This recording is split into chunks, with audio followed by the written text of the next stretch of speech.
Namaste to all. Time and again, I've been receiving the question both in my YouTube channel as well as in my WhatsApp about pranayama. Sir, please teach us how to do Vedic Pranayama. Before talking on this, I would like to read to you two important verses from the book The Light of Truth, Satyartha Prakash by Maharishi Ananth Saraswati. Then I will talk about teaching about pranayama. So, Manusmriti says, Dahyante damyamananam dhatunam hi yatamalaha tata indriyanam dahyante doshaha pranasya nigrahat.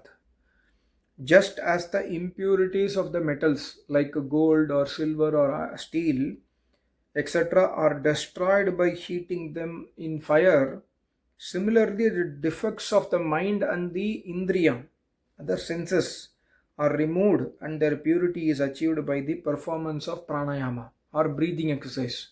Pranasya nigrahat. Nigrahat means to control it, to stop the prana, to control the prana. This is all pranayama.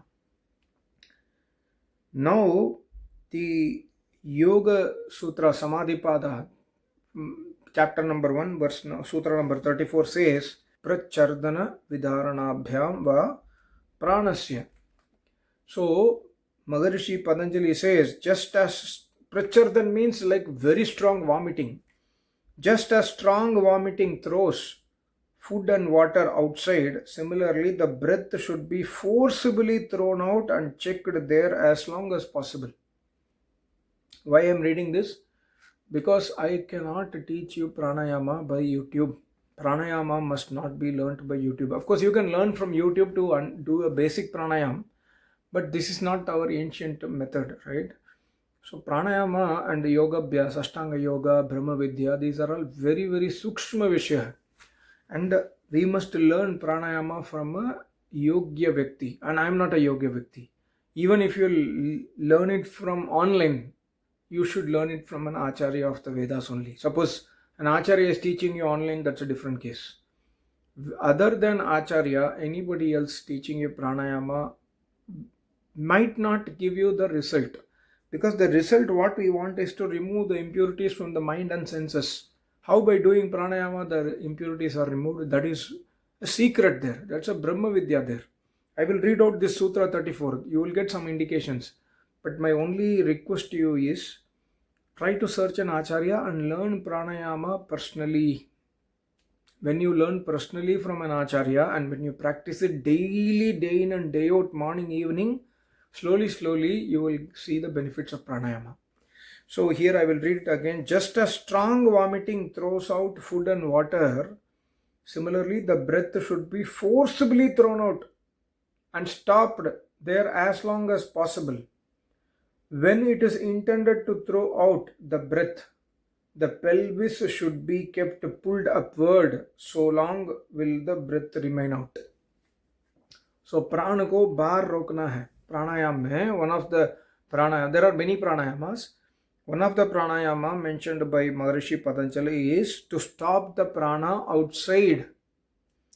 And he says, just as a strong vomiting throws out the food and water, we must forcibly we must throw out the air and hold it. Then he says, this is the way how to keep the breath out long. When there is a feeling of uneasiness, then the breath should be slowly drawn in. So the main secret of pranayama is we must feel uneasiness. Until such time we are uneasy, we are not uneasy, we must hold the breath.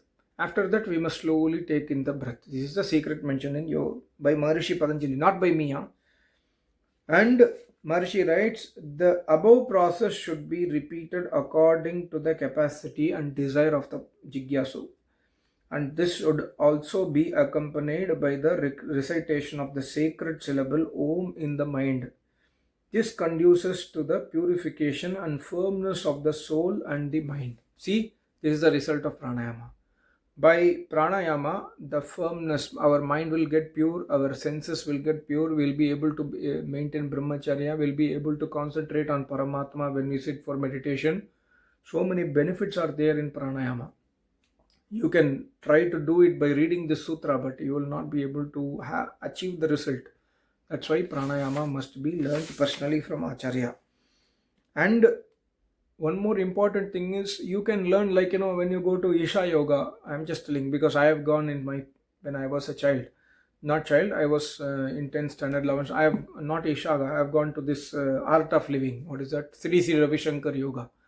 So I have learned pranayama there, but the pranayama, what they teach, or what Isha Yoga also teach, and the pranayama what an acharya will teach will have difference between the sky and earth. Please understand that. And pranayama, when we learn it from a real acharya, the effect in our life will be very vast. Because our aim is to attain samadhi, our aim is to attain moksha, this pranayama learning from acharya will help us. That's why we must learn from yogya vyakti. Ayogya vyakti say pranayama and brahma vidya must not be learned. Ayogya vyakti means normal people like us. We are all ayogya vyakti. Yogya, ayogya. Who is yogya vyakti? Yogya vyakti is people like my acharya, who is a samadhist yogi. Second category is people who are great tapasvis. They are still not yogis, but they are tapasvis. They have learned pranayama traditionally from Gurukul method, and they are doing tapasya every day. They are doing Veda Adhyan. They are studying Vedas. They are doing tapasya. You can also learn pranayama from those acharyas. First preference is yogis. Second preference is these acharyas. Rest, when we learn from any other foundation, the current foundations, we might be getting wrong information about pranayama. So this we must very carefully understand. So this is one question, and the other question also, I'm actually staying, I'm traveling now, so the signal here is, and the Wi-Fi does not, I'm in China, the Wi-Fi does not connect to YouTube, so I have to use my mobile data, and uploading more than 10 minutes video is a very difficult thing here, but I'll try to answer this another question also within a couple of minutes. What is the meaning of this sutra by Vyas Muni? Chiti Shakti Aparinamini Aprati Sankrama Darshita Vishaya Shuddhacha Anantacha. This question came to me some time back. The questioner is asking, this is the explanation of the sutra by Vyas Muni when he explains the Sutra of Maharishi Patanjali, Yogas Chitta Vritti Nirodha. In this, what is meant by Aprati Sankrama and Ananta? I'm having doubt about Ananta. Can you clarify Aprati Sankrama also?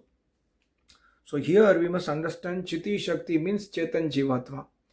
Chetan Jeevatma is aparinamini. Chetan Jeevatma is ever unchangeable. Chetan Jeevatma does not change at any point of time. Across from the start of the universe until the end of the universe, and even in the Pralaya Kal, the Jeevatma will never change. Nothing can enter Jeevatma. Nothing can kill Jeevatma. Nainan Chaddanti Shastrani. The weapons cannot kill Jeevatma. The fire cannot burn the Jeevatma. Water cannot wet the Jeevatma. Nothing can enter into Jeevatma, and nothing can split Jeevatma. So, aparinamini. And aprati sankrama means it does not mix with anything. Like, you have a cup of tea and you put a sugar and you mix the sugar with the spoon, tuck, tuck, tuck, tuck, right? After 2 minutes, the sugar is completely dissolved in the tea, but the spoon does not get dissolved. So this Jeevatma is like spoon. Aprati sankrama does not get mixed with Prakriti. Even though the Jeevatma lives inside my human body, like your human body, the body is apavitra, Jeevatma will not become apavitra. So that is the meaning of aprati sankrama. And darshita vishaya shuddhacha anantacha. Darshita vishaya means it understands the vishaya that is shown to it by mind. Whatever information that comes from external things that is shown to the mind, perceive it, and Jeevatma sees it. And shuddha, and Jeevatma is shuddha because it is not made from any material. It is not made from combination of any material. That's why it is always shuddha. It is always pure. It is always unchangeable. It is always undestroyable. And lastly, anantacha. Ananta means, here the doubt comes, what is the meaning of ananta? Because Paramatma is anant, we know. How come Jeevatma can be anant? So, see, anant, the concept of anant we must understand. There are 3 types of anant: time, space, and knowledge. स्थान की दृष्टि से, from the point of view of space, Paramatma is Anant because Paramatma is everywhere. Jeevatma is not Anant from the view of Sthan, from the view of space, Jeevatma is not Ananth. But Jeevatma is Ananth from the view of time. Means Paramatma and Jeevatma both are Ananth eternally. They all, Ananth means Ananth in the view of time. In the view of space, Paramatma is Ananth. But Jeevatma is not Ananth in the view of space. स्थान की दृष्टि से जीवात्मा अनंत नहीं है, पर काल की दृष्टि से जीवात्मा अनंत. That is the meaning of here अनंता. फ्रॉम द काल की दृष्टि एंड ऑल्सो ज्ञान की दृष्टि से परमात्मा अनंत है. From the wisdom, from the knowledge point of view, Paramatma is Sarvajna, Jeevatma is Alpajna. So Jeevatma is not Anant from the knowledge point of view also. Paramatma is Anant in all the three dimensions, time, space and knowledge.